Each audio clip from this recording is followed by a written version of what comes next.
సిరియాదేశపు వాడతడు, సిరి సంపదలు గలవాడు. హల్లెలూయా. మన ప్రభువును రక్షకుడైన యేసుక్రీస్తు వారి నామములో కూడి వచ్చిన మీ అందరికీ నా నిండు వందనాలు చెల్లిస్తూ ఉన్నాను. దేవుని కృప తోడై మిమ్మల్ని నడిపించి దీవించును గాక. ఆమేన్. అందరూ బాగున్నారు కదా? చక్కని సాక్ష్యాలు తెలియజేశారు. గడిచిన విశ్రాంతి దినం నుండి ఈ విశ్రాంతి దినం వరకు ప్రభు మనకి తోడై మనం చేస్తున్న ప్రతి ఒక్క పనిలో కూడా ప్రభు మనం నడిపించి మరలా ఈ ఆదివారం విశ్రాంతి దినములో దేవుని మాటలు వినడానికి వచ్చిన ప్రభు సన్నిధానానికి వచ్చిన మనందరితో యేసు ప్రభు వారి మనతో మాట్లాడి మనందరినీ కూడా బలపరుచునుగాక. దేవుని వాక్యం అంట చాలా విలువ కలిగినది. అది ఒక ఖడ్గం లాంటిది. ఎవరికి క్రైస్తవుడు ప్రతి ఒక్కరికి కూడా చేతిలో ఖడ్గము వంటిది. యుద్ధం చేసే ఒక సైనికుడికి అతను ధరించుకుంటున్న కత్తి కానీ లేదంటే గన్ కానీ ఎంత ప్రాముఖ్యమో మనము కూడా ఈ లోకములో జీవించినంత కాలం కూడా ఈ శారీరక సంబంధమైన అనారోగ్యాలు, మానసిక సంబంధమైన మనోవేదనలు, తర్వాత కుటుంబంలో ఎదుర్కొంటున్న సమస్యలు ఇవన్నింటినీ ఎదుర్కొనాలి అంటే వాక్యం అనే ఖడ్గము మనము చేతనే పట్టుకుంటూ ఉండాలి. స్తోత్రం కలుగునుగాక. దీన్ని వాక్యము ద్వారా మనము సాతాన్ని కానీ జయించాలి. అది రావాలి అంటే ఆ ఖడ్గము నీలోకి రావాలంటే నీకు వాక్యం ఎక్కడ విత్తబడాలి అంటే హృదయములో విత్తబడాలి. ఆ వాక్యం విన్న తరువాత మనం విడిచిపెట్టకుండా వాటి ప్రకారంగా మనం జీవిస్తే మనము దీవించబడతాము, మన కుటుంబాలు ఆశీర్వదించబడతాయి. కాబట్టి నేటి దినాన మరొక పర్యాయము ఈ విశ్రాంతి దినానికి చేరిన వీళ్ళందరినీ కూడా ప్రభు దీవించునుగాక. ఆమేన్. కొద్ది నిమిషముల పాటు దేవుని వాక్యం విందాము. మనం అంటా కొన్ని సందర్భాలలో మన కళ్ళు పెద్ద వాటి మీద ఉంటాయి. ఏటి మీద ఉంటాయంట? పెద్ద వాటి మీద ఉంటాయి.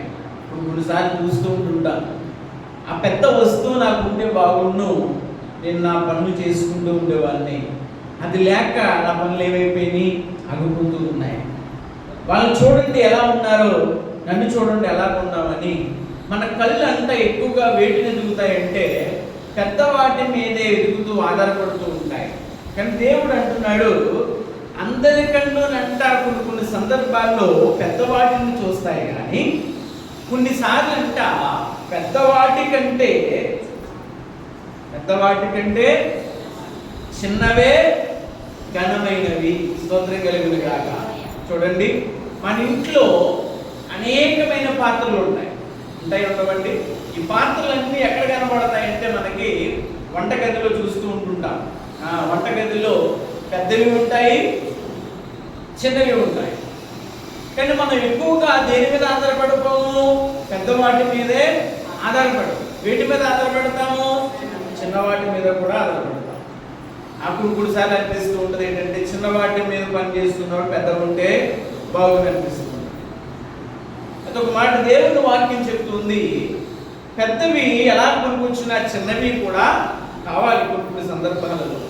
కానీ మన కళ్ళు అంట మనము చిన్నవారుగా ఉండి పెద్దవాటిని చూస్తున్నారు. దేవుని వాక్యం సెలవిస్తుంది, చిన్నవారే ఎలాంటి వారంటే ఘనమైన వారు. స్తోత్రం కలుగునుగాక.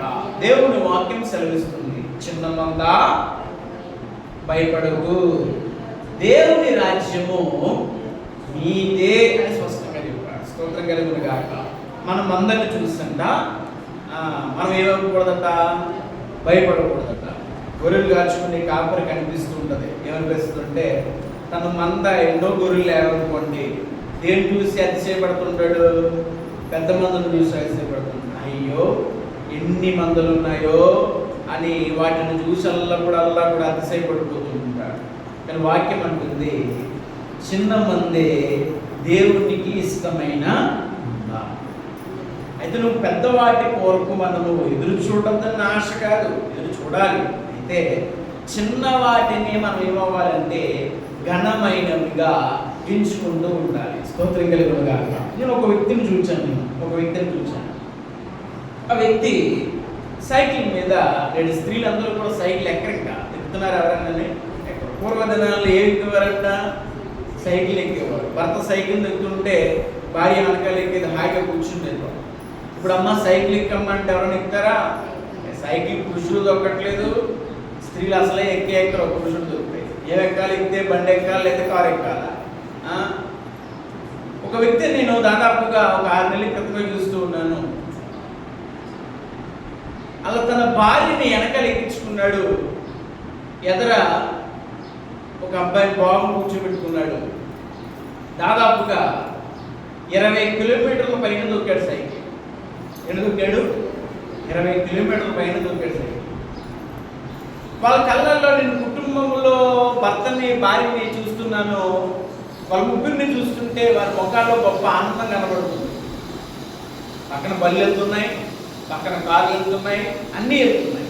కానీ వీరికున్న సంతోషం ఏంటంటే, మాకున్న ఈ చిన్నదానిలోనూ వాళ్ళు ఎలా ఎంచుకున్నారంటే ఘనమైనదిగా ఎంచుకున్నారు. స్తోత్రం కలుగునుగా. మనము నేటి దినాన్న దేవుని బిడ్డలుగా పిలువబడుతున్న మనము మనకున్నవే ఘనమైనవి. స్తోత్రం. దీంతో సంతృప్తి పడాలి. మనకున్నవే గొప్పవి. మనము లేని వాటి కోసము, పెద్ద వాటి కోసము అతిశయపడుతుంటా దేవుడిచ్చిన ఈ సైకిలే గొప్పది, దేవుడిచ్చిన బండే గొప్పది, ఇవే ఘనమైనవి అని మనము ఎంచుకుంటూ ఉండాలంట. స్తోత్రం కలుగును గాక. కానీ కొన్నిసార్లు అనిపిస్తూ ఉంటుంది, నేను చిన్నవాడినండి, నా వల్ల ఏమవుతుంది?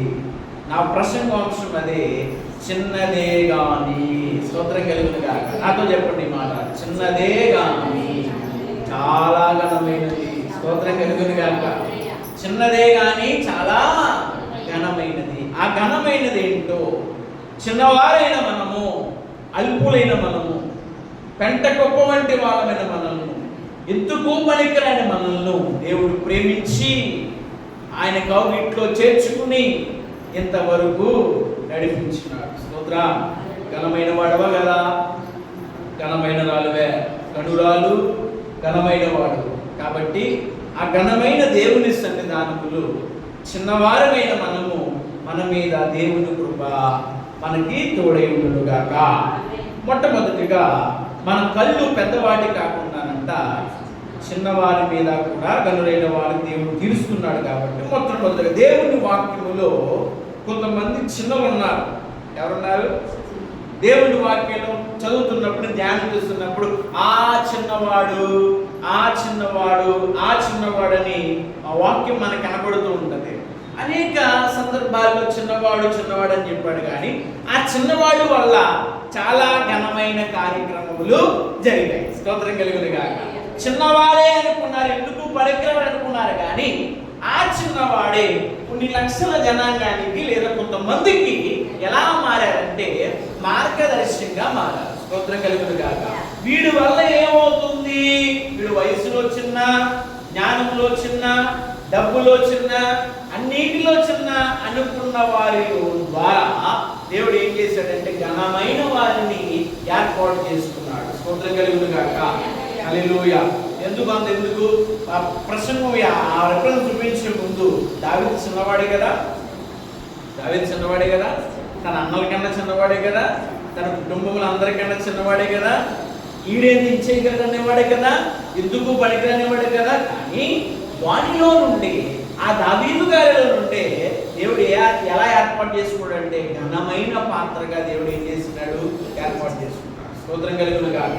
అయితే మనము పైన ఉన్న వాటి కోసము అంటే పెద్దవాటి కోసం ఆధారపడకుండా చిన్న వాటిలోని ఘనమైనగా మనం భావించి ఆ చిన్నవాడే కానీ దొడ్డ పని చేశాడు. స్తోత్రం కలుగును గాక. దొడ్డ పని అంటే ఏంటి? గొప్ప పని చేశాడు. ఎవరైనా పిల్లలు ఇప్పుడు చూడండి, ఏదైనా ప్రయోగాలు చేస్తున్నారు, రీసెర్చ్ చేసి ఏదో కొత్త వస్తువులు తయారు చేస్తారు, చిన్న చిన్న పిల్లలు తయారు చేస్తారు. వాళ్ళ ఫోటోలు ఎక్కడ వేస్తున్నారు? పేపర్లు వేస్తున్నారు. ఒక వయసులో ఉన్నవాడు లేదంటే 30 సంవత్సరాలు ఉన్నవాడు, 40 సంవత్సరాలు ఉన్నవాడు తయారు చేసేది గొప్ప ఘనత కాదు. కానీ ఆ ఏమీ తెలియని వయసులో అలాంటి వస్తువు, అలాంటి పరికరం తయారు చేస్తే అది ఎలా ఉంటుంది? తల్లిదండ్రులకు గొప్పగా ఉంటుంది, సమాజంలో కూడా చాలా గొప్పగా ఉంటుంది. ఆ తల్లిదండ్రులు చాలా ఆశ్చర్యపడుతుంటారు. ఎందుకంటే నా కుమారుడు ఇంత చిన్న వయసులో ఏం గొప్ప పరికరం సాధించినాడని. కానీ ఇక్కడ దేవుడి వాక్యం అంటుంది, చిన్నవాడే అంట కానీ చాలా గొప్ప పని చేశాడు. ఆ పని ఏంటంటే అపోస్తుల కార్యములు 23వ అధ్యాయము, అపోస్తుల కార్యములు 23వ అధ్యాయము 16వ వచనం నుండి చదవండి. అపోస్తుల కార్యములు 16వ అధ్యాయం 17వ వచనం చదువుకుందాం. 23వ అధ్యాయము 16, 17వ వచనం. అప్పుడు పౌలు మేనల్లుడు కూడా చూడండి. అయితే పౌలు మేనల్లుడు వారు పొంచి ఉన్నారని విని వచ్చి కోటలో ప్రవేశించి పౌలుకు ఆ సంగతి తెలిపెను.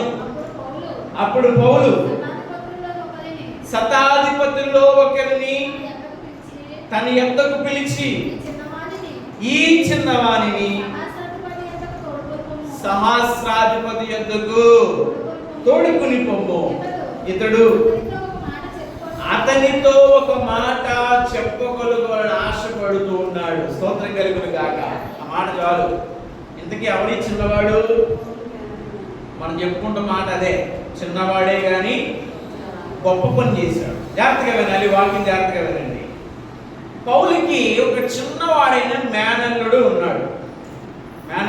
అతని పేరు ఇవ్వలేదు కానీ బైబిల్లో ఏమన్నారు? అతన్ని మేనల్లుడే అంటాడు. పౌలు గారికి మేనల్లుడు. ఈ పౌలు ఎలాంటి వాడంటే క్రీస్తు నిమిత్తము అనేక హింసలు పడుతూ, అనేక నిందలు పడుతూ, దేవుని రాజ్యం కొరకు, నిత్య జీవం కొరకు కనిపెడుతూ ఉన్నాడు. స్తోత్ర. ఒక తీర్మానం తీసుకున్నాడు పౌలు.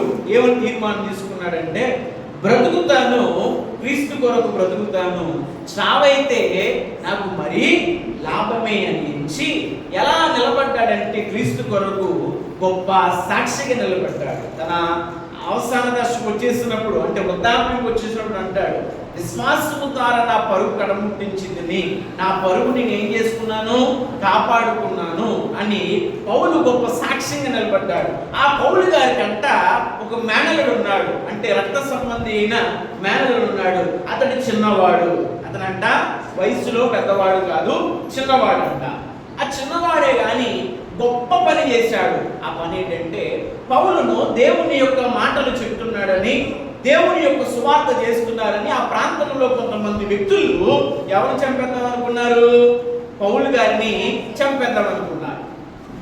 ఈ మీటింగ్ అవుతున్నారంట ఆ రాజ్యంలో కానీ ఆ పట్టణంలో కానీ. మనం పౌలు గారిని ఏం చేద్దామంటే సైలెంట్ గా ముట్టడి వేసి అతన్ని చంపేద్దాం, అతను ఏదో పట్టుకుందాం అని ఆ ప్రయత్నం చేస్తున్నప్పుడు ఈ చిన్నవాడి యొక్క చెవులలో వారు అనుకున్న మాట ఏం చేశాడు? ఇక్కడ విన్నాడు.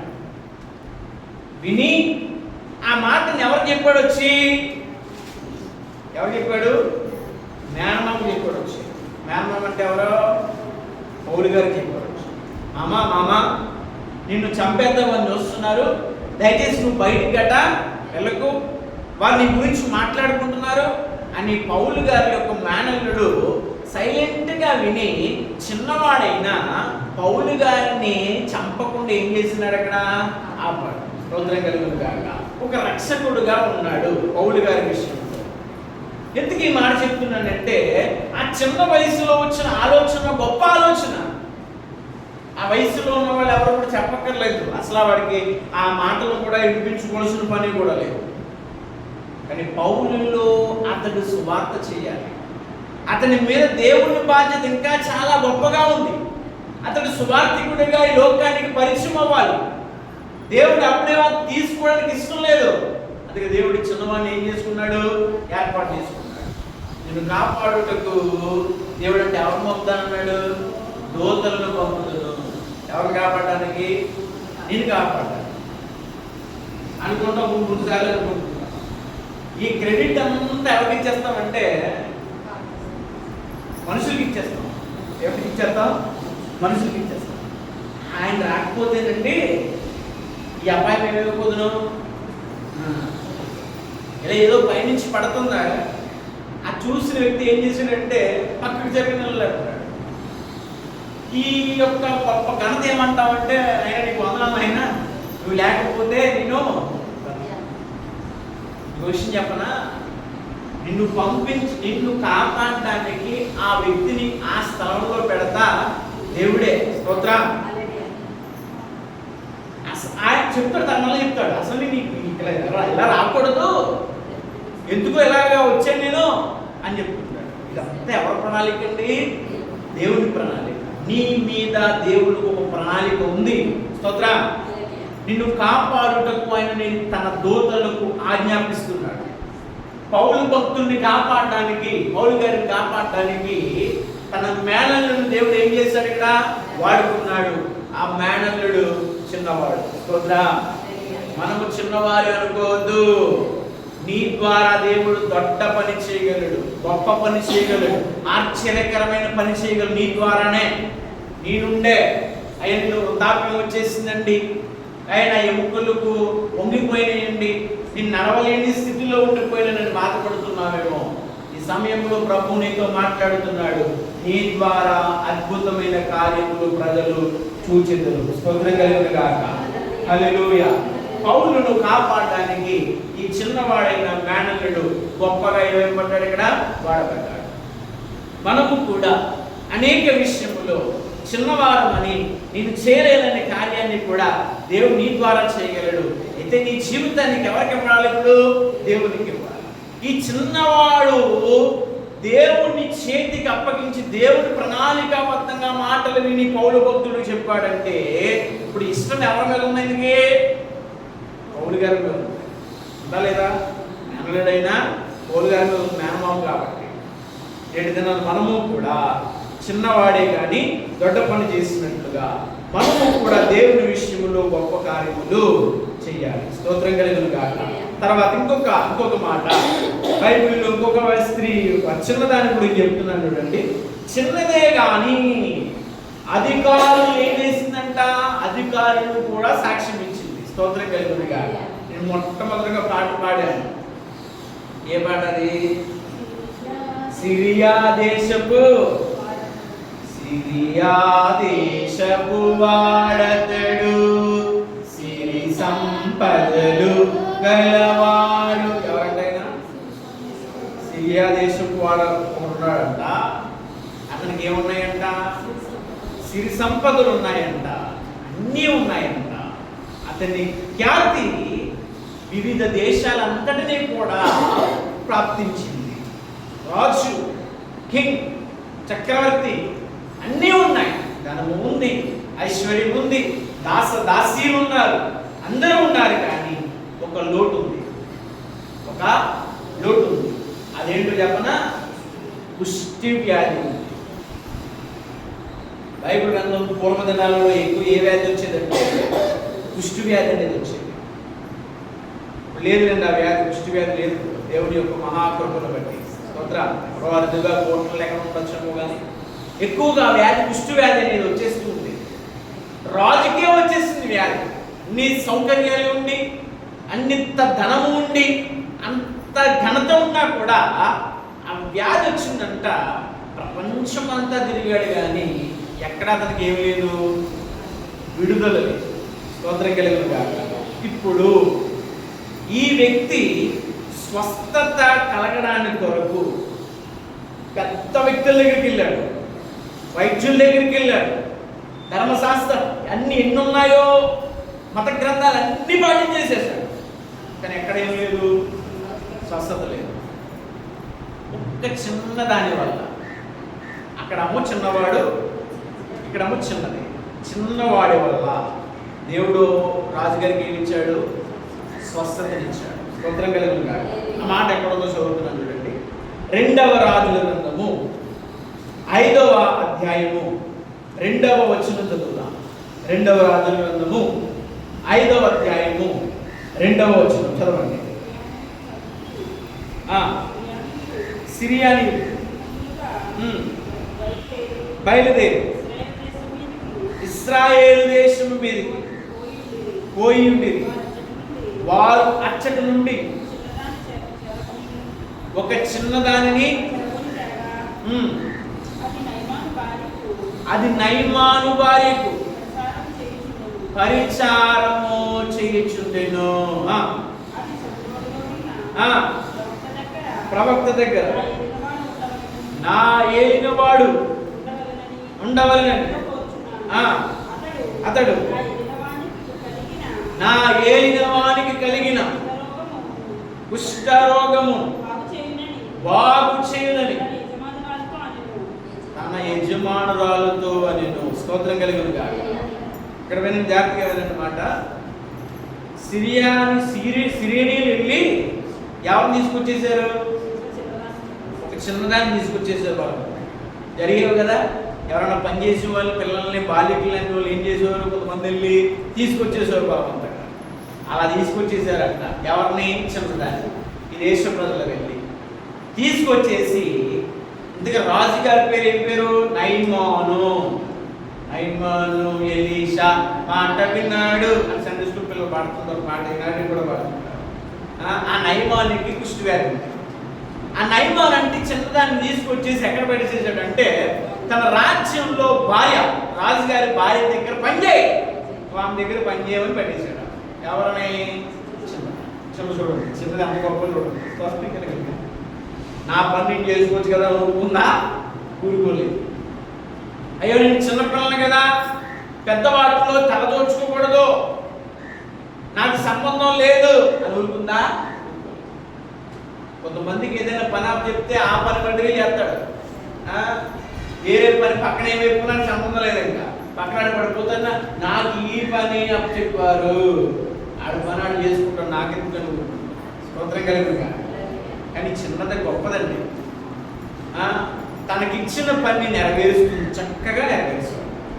మాట అన్నది ఏ మాట అన్నదంటే, నా ఏలిన వాడికి భయంకరమైన వ్యాధి వచ్చింది. నా ఏలిన వాడికి అంటే నాకు పని ఇచ్చిన వాడికి, నాకు ఉపాధి అవకాశం ఇచ్చిన వాడికి, నాకు బ్రతకడానికి ఆహారం పెడుతున్న వాడికి భయంకరమైన వ్యాధి వచ్చింది. అయితే ఆ వ్యాధి పోవాలంటే నా దేశంలో, స్తోత్రం కలుగును గాక, ఏ దేశం అది? ఇశ్రాయేలు దేశంలో ఒక ప్రవక్త ఉన్నాడు. అని రాజుగారి దగ్గర చెప్పా, ఎవరి దగ్గర చెప్పిందంటే తన రాణిగారి దగ్గరికి. అంటే ఎవరి దగ్గరికి వెళ్ళి? పని చేస్తుంది కదా యజమానురాలు, ఆమె దగ్గరికి వెళ్ళి, అమ్మగారు ఒక మాట చెప్తాను, మీరు జాగ్రత్తగా వినండి. మా ఏలిన వాడికి బాధ ఉంది కాబట్టి నా ఏలిన వాడు ఇశ్రాయేలు దేశంలోకి వెళ్తే, ఎక్కడికి వెళ్తే? ఇశ్రాయేలు దేశంలోకి వెళ్తే అతడికి స్వస్థత కలుగుతుంది. అతడు ప్రవక్త, అతడు చెప్పిన మాట తప్పకుండా జరుగుతుంది అని చెప్పింది. చిన్నది. స్తోత్రం కలుగును గాక. చిన్నదైనా గొప్పదే. అమ్మ ఒక మాట చెప్తున్నాను, చిన్న పిల్లలే సువార్త చేసుకున్నారు. స్తోత్రం కలుగును గాక. గొప్ప సువార్తని ఆనాటి కాలంలో చిన్న పిల్ల దేవుడు సువార్త చేస్తుంది. అతడు చెప్పిన వెంటనే జరుగుతుంది. దయచేసి అమ్మ రాజుగారిని అక్కడికే తీసుకుని వెళ్దామని. సువార్త కదంటే ఆ సువార్త మనం చేయాలి. 7 దినాల్లో చిన్నదాన్నే దేవుడు ఏం చేసినాడు? గొప్ప సువార్తికురాలి కింద మార్చేస్తున్నాడు 7 దినాల్లో. మరి మన పని ఏంటి? నేను అంటాను, ఆమె వయసులో మన వయసు 2 అంతలు మనం ఉండొచ్చు. ఉంటుందా? ఉంటదే. చిన్న పిల్ల అయినా సరే రాజుగారికి ఏం చెప్పేసింది? సువార్త చెప్పేసింది. రాణిగారు వెళ్ళి, అక్కడ ప్రవక్త ఉంటాడట, అతని దగ్గరికి వెళ్తే స్వస్థత పొందుకుంటావట, వెళ్ళమంటే ఉత్తి చేతులతో ఎలాగెళ్ళను? ఇశ్రాయేలు రాజు కదా, ఆ ప్రాంతానికి వెళ్తే, ఆ దేశానికి వెళ్తే ఎలా వెళ్ళాలి? బంగారం పట్టుకుపోవాలా, ఎండి పట్టుకెళ్ళాలా, అన్ని పట్టుకెళ్ళాలని సమస్తము సమకూర్చంట ఎక్కడ పంపించాడు? రాజు దగ్గర పంపించాడు. అందుకే మ్యాటర్ ఏంటి? ఎవరు స్వస్థపడతారని? రాజు ఎంత స్వస్థపడతారు? ఆ రాజుగారు ఒక బుర్ర పీక్కుంటున్నారు. సిరియా దేశపు రాజు అంటే ఉన్నతమైన వ్యక్తి, ఉన్నతమైన రాజ్యం కలిగిన వాడు. అతడు గిఫ్ట్ పంపించండి నాకు, నన్ను ఏం పొందుకోమని? అతన్ని స్వస్థత పొందుకో. నేనేమైనా దేవున్నా? నేనేమైనా గొప్ప వ్యక్తినా? అతనికి ఆ వ్యాధులు నేనేమైనా తీసుకేయగలనా? అయ్యో నేను అతనికి తిరిగి ఏ సమాధానం చెప్పమంటే అక్కడ చదవండి, కింద చదవండి సార్, కింద నుంచి ఎన్నో వచ్చిన చూడండి సార్. ఈ పత్రికను చదివి వస్త్రములు చింపుకుని చంపుటకును బ్రతికించుటకును నేను దేవుడినా నీకు కలిగిన కుష్ఠరోగము మాన్పునని నా యొద్దకెతడు పంపుటేమి నాతో కలహనము కారణము అట్లు ఎదుగుచున్నవాడో మీరు ఆలోచించండి. దైవజనుడైన ఎలీషా చూశాడు. దేవుడికి స్తోత్రం. చాలా నీ మార్గాలు వస్త్రాలు చింపించుకున్నాడు. ఎవరో రాజుగారికి అర్థం కాక స్పష్టత కలిగింది. కానీ ఇతడు ఎందుకు పంపించాడంటే నాతో కలహానికి ఏమైనా సిద్ధపడుతున్నాడేమో, నాతో గొడవడానికి ఏమైనా సిద్ధపడుతున్నాడేమో అని రాజుగారికి అర్థం కాక తన వస్త్రాలు చింపించుకుని పిచ్చివాడులా జరుగుతున్నాడు. ఇశ్రాయేలు వారు స్పష్టంగా కలిగింది. ఇది ఎవరు చూశారు? ఎలా చూశారు చింపుకోవడం? ఓ రాజా, దేవుని చేత అభిషేకించబడిన వాడా, స్తోత్రం కలుగునుగా. ఎందుకంటే ఇశ్రాయేలు జనాంగం ఏ సింహాసనము? ప్రభు అయిన యేసుక్రీస్తు వారి యొక్క సింహాసనం. స్తోత్రం కలుగునుగా. ఆనాడు దావీదుకు ఆజ్ఞ చేశాడు, నీ నుండే నేను వచ్చేదను. అందుకే అంటారు కదా, దావీదు కుమారుడా నన్ను దాటిపోకయ్యా. స్తోత్రం కలుగునుగా. ఏ కుమారుడైనా? దావీదు కుమారుడు. మామూలు ఇశ్రాయేల్ చక్రవర్తి అంటే మామూలు చక్రవర్తిగా అతడు వస్త్రములు చింపుకొనేలా ఆ వస్త్రములు చింపుకుంటున్నాడు. ఏమర్థం కాక ఈ వస్త్రాలు చింపుకుంటున్న వ్యక్తిని ఎవరు చూశారు? ఎలీషా చూశాడు. ఎలీషా అడుగుతున్నాడు, అయ్యా ఎందుకయ్యా వస్త్రాలు చింపుకుంటున్నావు? నీకు ఏ సమస్య వచ్చి పడిపోయింది అంటే అక్కడ చదవడం వల్ల ఎక్కడ నుంచి చదవడం. ఇశ్రాయేలులో ప్రవక్త ఉన్నాడని అతనికి తెలియబడినట్లు అతని నా యొద్దకు రానిమ్ము. స్తోత్రం కలిగిన గాక. దొరికేసింది రాజుగారికి. ఇశ్రాయేలు రాజుగారు దొరికేసింది. ఏమో దొరికేసింది అంటే భయపడుతున్న ఆయన ఇశ్రాయేలులో ప్రవక్త ఉన్నాడు. స్తోత్రం కలిగిన గాక. మాట గర్వంగా చెప్పుకోవాలి. ఎలీషా చెప్తున్నాడు అన్నమాట. ఇశ్రాయేలు ప్రవక్త ఉన్నాడు. అతను ఏ దేశాన్ని తిరిగినా స్వస్థత దొరకకపోవచ్చేమో, ఇక్కడికి రమ్మను. దేవుడు అతనికి ఏమి ఇస్తాడు? స్వస్థత ఇస్తాడు. రాజుగారికి చెప్తే రాజుగారికి వస్త్రం చింపుకోవడం మానేసి ఎవరికి ఉత్తరం రాశాడు కదా, ఇప్పుడు మరలా తిరిగి ఉత్తరం రాస్తున్నాడు. అయ్యా వేగిరి మీద రా, ఇక్కడ ప్రవక్త ఉన్నాడు, నీకు ఏమిస్తాడు? స్వస్థత ఇస్తాడు. రాదాలతో బయలుదేరాడు. నయమని వస్తున్నాడు. వచ్చినప్పుడు ప్రవక్త అసలు ఏం చేయాలా? మీరు మా దగ్గరకు వస్తే మీకు అమ్మా నీకు స్వస్థత కలిగిపోతే ఇంటికి వెళ్ళిపోమంటే నీకు నిరాశ ఏర్పడుతుంది. ఏం చేయాలి? మేము చేసి ప్రార్థన చేసి సంతృప్తికరంగా ఉంటుంది. ఈ నయమాను ఎంతో ఆనందంగా వచ్చేస్తున్నాడు. వచ్చేటప్పుడు ఎలీషా అన్నాడు, యొర్దాను అనే నది ఉంది. స్తోత్రం కలిగిన మా ప్రాంతంలో ఏముందంట? యొర్దాను అనే నది ఉంది. ఆ నదిలో ఇంకేం డైరెక్ట్గా గుమ్మం బయట లోపల రాలేదా? గుమ్మము బయటే యొర్దాను అనే నదిలో 7 సార్లు ములిగితే నువ్వేమవుతావు? శుద్ధుడుగా అయిపోతావు అన్నాడు. స్తోత్రం కలిగిన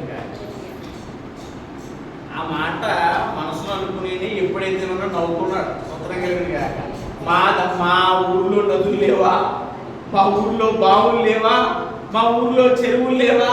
ఇక్కడ నీళ్ళు ఏమైనా గొప్ప నీళ్ళా అని దోషణ మాటలు మాట్లాడటం, సనుగుకోవడం, ఇంతవరకు వచ్చిన అవమానిస్తారా మీరు అన్నట్టు మాట్లాడుతున్నారు. ఎవరో అయ్యో స్తోత్రం కలిగింది. మాట వినలేదు, ముందు మాట వినలేదు.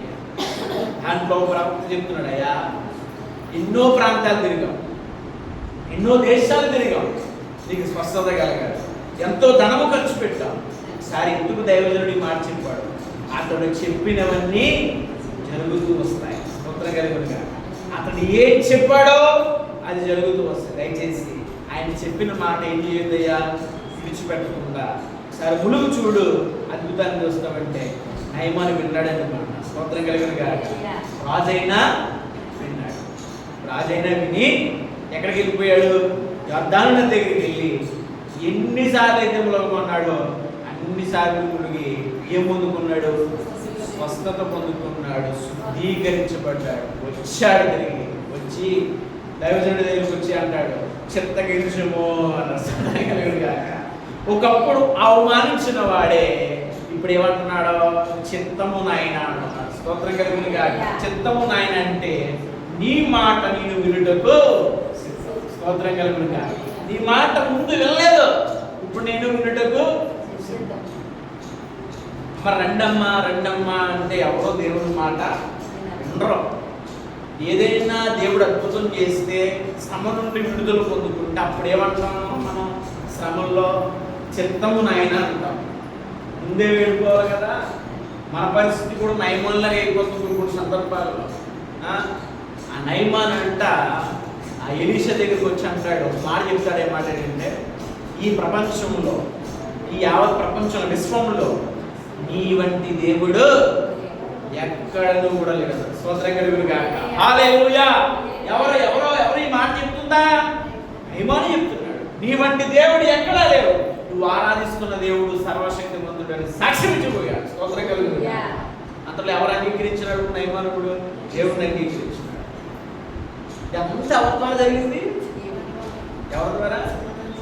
చిన్నదాని వల్ల. చిన్నది చెప్పకపోతే వద్దుడా, ఇంకా అనేక మందులు అడుగురు కానీ ఆ చిన్న పిల్లలు రావడం, ఆ చిన్నది యజమానురాలికి చెప్పడం, నయమాను రావడం, స్వస్థత పొందుకోవడం. ఇప్పుడు చెప్పండి, దీని అంతటికి కారణం ఎవరో? దేవుడు చిన్న పిల్లలకు కనపరుస్తాడు. సదాధిపతుల్ని, అధ్యక్షులని, దేశ నాయకుల్ని చిన్నది ఏం చేసేసిందండి? మార్చేసింది, సాక్ష్యం ఇచ్చింది. స్తోత్రం కలుగును గాక.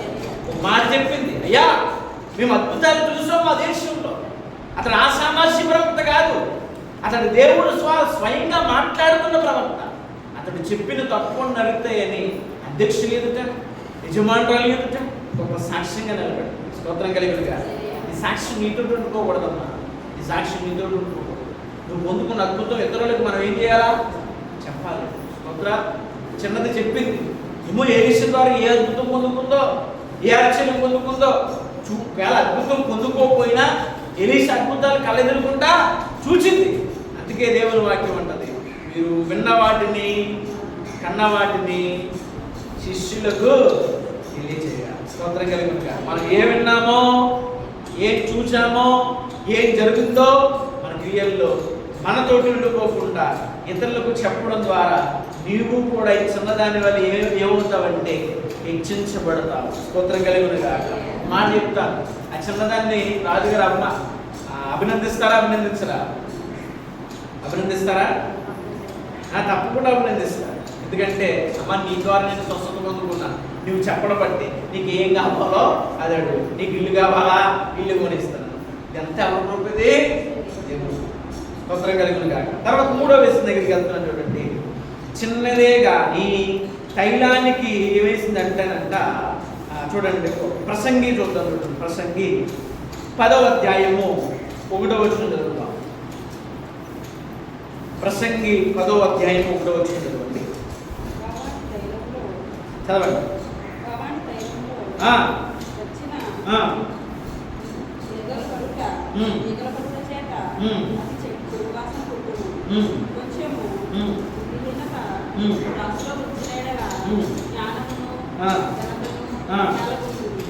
చిన్నదే అనుకుంటాం. దేన్ని? ఏగైనా అదేం చేస్తే మొత్తం నూనె అంతా బాడీ అవును కదా. ఎవరికొండ ఏడబడతాం. చిన్నదే కదండి తీసేయండి అంటుంటాం. మనము కూడా కొన్నిసార్లు అనుకోవాలి ఏంటంటే చిన్నదేగానే అనుకోవద్దు. స్తోత్రం చెప్పింది. దేన్ని చిన్నదేగానే అనుకోవద్దు అంటే పాపమును చిన్నదే అనుకోవద్దు. చిన్న పాపమే కదండి పర్వాలేదు, చిన్న అబద్ధమే కదండి పర్వాలేదు, చిన్న మోసమే కదండి పర్వాలేదు, ఎవరిని మోసం ఎట్టి పరిస్థితులు అనుకోవద్దు. ఆ చిన్నదే పెద్ద కుంపడైపోతుంది. స్తోత్రం కలుగుతుంది. కాబట్టి ఇక్కడ మూడవది ఏంటంటే పాప విషయంలో మనము కూడా చిన్నదే మాత్రము అనుకోవద్దు. తర్వాత చిన్నదే కాదంట సేవకుల కొరకు ఏం చేసిందంట? ప్రార్థన చేసింది. ఆ మాట ఎక్కడ ఉందంటే అపోస్తుల కార్యముల గ్రంథము 15వ అధ్యాయము 5వ వచనం నుండి చదువుతాం. అపోస్తుల కార్యముల గ్రంథము 12వ అధ్యాయం 5వ వచనం చదువుతాం.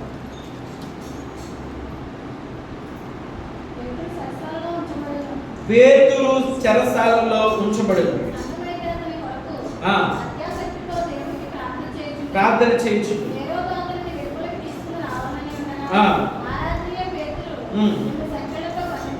రెండు సంఖ్యలతో బంధింపబడి కావలి వారు తలుపు ఎదుట చెరసాల కాచుకున్నట్టు ఉండేది. ఇదిగో ప్రభుదూత అతని దగ్గర నిలిచింది.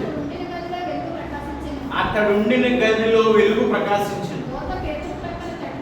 దూత పేతురు ప్రక్కన తట్టి త్వరగా లెమ్మని చెప్పి అతని లేపగా సంఖ్యలు అతని చేతి నుండి ఊడిపడింది. అప్పుడు దూత అతనితో, నీవు నడుము కట్టుకుని. అతడు అలా చేసిన తర్వాత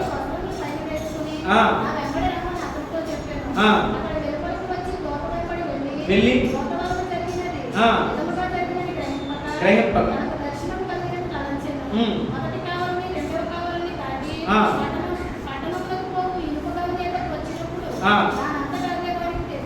హల్లెలూయా, స్తోత్రం కలుగును గాక. ఇక్కడ ఒక మాట సంఘమంతటా కూడా అక్కడ చదవడం కింద ఉన్న మాట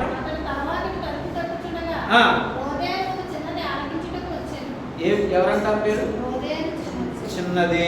ఇక్కడ కూడా ఏముంది, ఇక్కడ ఏం చేస్తుంది, ఆలకిస్తూ ఉంది. ఏ మాటలు? పేతురు తలుపుకుంటున్న మాటలు తీసి ఆ చిన్నది దైవజనుల నిమిత్తం ఏం చేసిందంట, ప్రార్థన చేసింది. దేవుడికి స్తోత్రం కలుగుగా. మనము కూడా చిన్నవారమై ఉండి మేము ప్రార్థన చేయలేమండి అమ్మో, స్తోత్రం కలుగుగా. ఇప్పుడు వరకు చెప్పినవి బైబిల్ గ్రంథంలో ఉన్న చిన్నపిల్లలు. స్తోత్రం. బైబిల్ గ్రంథంలో ఇంకొక చిన్నవాడు ఉన్నాడు. అతడు 2 రొట్టె 5 చేపలు. సండే స్కూల్లో పాడారు పిల్లలు, నేను చూశాను. 2 చేపలు 5 రొట్టెలు. ఎన్నంటే చేపలు? 2 చేపలు 5 రొట్టెలు. స్తోత్రం కలుగునుగా. చేప చికెన్ బంద్, చికెన్ వద్దు, చేపే వద్దట. అలా మారిపోయింది కాదు, వాటిని కూడా వైరస్. చేప యేసు ప్రభుకి ఇమ్మలేదు. ఇమ్మందా చెప్పండి, ఏమందా యేసు ప్రభుకి? ఇమ్మలేదు. మీ పిల్లల్ని కార్యక్రమం, సండే స్కూల్ కార్యక్రమం పంపించమని చెప్తే మీరు వెళ్ళాలంటే వాళ్ళ చేతులు ఏదో పెట్టాలి. వాడు పెడితే వస్తాడు సండే స్కూల్ ఎంత రాడు. తినరా బాబు నువ్వు అని చెప్పు. మాస్టర్ గారికి ముందు నువ్వే తినేం చెప్తాడు. వాడు గట్టిగా పట్టుకుని ఏం చేస్తాడంటే సండే స్కూల్ అయిపోగానో సండే స్కూల్ ముందు ఏం చేస్తుంటాడు, యేసు ప్రభు ప్రసంగంలో ఒక తల్లి యేసు ప్రభు ప్రసంగాన్ని పంపుతుంది. యేసు ప్రభు వాక్యం చెప్తున్నారా, నువ్వు వెళ్తే అద్భుతాన్ని పొందుకుంటావు, ఆశ్చర్యం పొందుకుంటావు, వెళ్ళు, నాకు అవుతుంది, ఇల్లు పోతే అవుతుంది అని నువ్వు వెళ్ళు. వెళ్ళి ఆయన మొదలెడితే ఆపడం, వేసుకొని మొదలెడితే ఆపడం. అయితే నువ్వు వెళ్ళి ప్రసంగం మధ్యలో నువ్వేం చేయబెట్టి తింటూ ఉండని చేతుల్లో పెట్టి పంపింది. స్తోత్రం కలిగిగా. గొప్ప చిన్నవాడు, నేను ఇంకా గొప్పవాడు. ప్రసంగం అంతా అయిపోయింది కానీ చేతిలోనే ఉన్నాయి. తినలేదు, ఆకలి తెలియలేదండి. స్తోత్రం కలిగిన. వాక్యం ఆసక్తిగా ఉంటే ఆకలి తెలియదు. ఎంతసేపు అయినా దేవుని మాటలు వినాలనిపిస్తూ ఉంటుంది. అంత బలమైన మాటలు చెప్తుంటే ఆకలిని ఎరగక అలా ఉండిపోయాడు. ఆఖరి ముగింపు ప్రాంతం అయిపోతుంది. తినుటకు మీ వద్ద ఏదైనా ఉన్నదా అని అడగక ఎవరైనా ఏం తెచ్చుకుంటారో, ఒకవేళ తెచ్చుకున్నా తినేసుకుంటారు. కానీ చిన్నవాడంట తల్లి చెప్పింది వేరేతర చేసింది. ఆ 2 చేపలు 5 రొట్టెలు కూడా తెచ్చి ఎవరి చేతిలో పెట్టాడు? యేసయ్య చేతిలో. హల్లెలూయా. చిన్న హృదయంకి వచ్చిన ఆలోచన పెద్ద ఆలోచన. స్తోత్రం కలుగుగా. మన చిన్న హృదయాన్ని ఎవరి చేతిలో పెట్టాలి? యేసయ్య చేతిలో పెట్టాలి. మన చిన్న హృదయమే చిన్నదే. డబ్బున్న వాళ్ళు, గొప్ప వ్యక్తులు, ఈ లోకంలో ఉన్నతమైన వ్యక్తులు విశాలమైన హృదయం కాకపోవచ్చు, కానీ ఈ చిన్న హృదయమే. ఇది పేద కుటుంబమే, మధ్యతరగతి కుటుంబమే. అయితే చిన్న కుటుంబం ఎవరి చేతిలో పెట్టాలి? యేసయ్య చేతిలో పెట్టాలి. యేసయ్య చేతిలో పెడితే యేసయ్య దాన్ని విడిచిపెడతాడా? విడిచిపెట్టాడు. వాటిని ఎలా ఆశీర్వదిస్తాడంటే ఊహకు అందని ఆశ్చర్యమైన అద్భుతాలు చేస్తాడు. దేవుడికి స్తోత్రం కలుగుతాడు. 5 రొట్టెలు 2 చిన్న చేపలు 5,000 మందికి పంచారు. అక్కడ వాటిని దేవుడు పైకెత్తి ఆశీర్వదించి పంచమని చెప్పాడు. తింటాన్న వారు తింటూనే ఉన్నారు, వడ్డించే వాళ్ళు వడ్డిస్తూనే ఉన్నారు. తిన్నగా తృప్తి పొందగా 12 గంపలు మిగిలిపోయాయి. తెచ్చినవి కూడా 12 లేవు. ఉన్నాయి తెచ్చినవి 12, 7 ఉన్నాయి. కానీ ఎన్ని మిగిలాయి? 12 గంపలు మిగిలాయి. ఒక మాట అవి ఎక్కడ ఉండిపోతేనే అవే ఉండిపోతాయి, పాడైపోతాయి. మన చేతుల్లో ఉంటే, యేసయ్య చేతుల్లో ఉండి పాడవు. అవి అభివృద్ధి పొందుతాయి కానీ అవి ఇంకిపోవు, నిలిచిపోవు. మన కుటుంబం వెళ్ళడం ఏమవుతుందట? ఆశీర్వదించబడదు. నేటి దినాన్ని, భయంకరమైన దినాల్లో మనం చిన్నవారిని కృంగిపోవద్దు. నీ నుండి గొప్ప కార్యములు చేయగలరు. స్తోత్రం కలుగును గాక. హల్లెలూయా. ఒక మాట ఏంటంటే, కార్యములు అల్పమై ఉన్న కాలం ఉన్నంత తుణీకరింపకూడదంట. ఎందుకంటే చిన్న వాటిలో నమ్మకముగా ఉంటే పెద్ద వాటిలో ఏమవుతాం? మనము నమ్మకముగా కొనసాగుతాం. ప్రియ సంగమ, క్రైస్తవ సమాజానికి తెలియజేస్తున్న విషయం ఏంటంటే, నువ్వు చిన్నవాడువు కాదు, నువ్వు చేత కాని వాడవు కాదు. స్తోత్రం కలిగింది కాదు. ఒక మాట,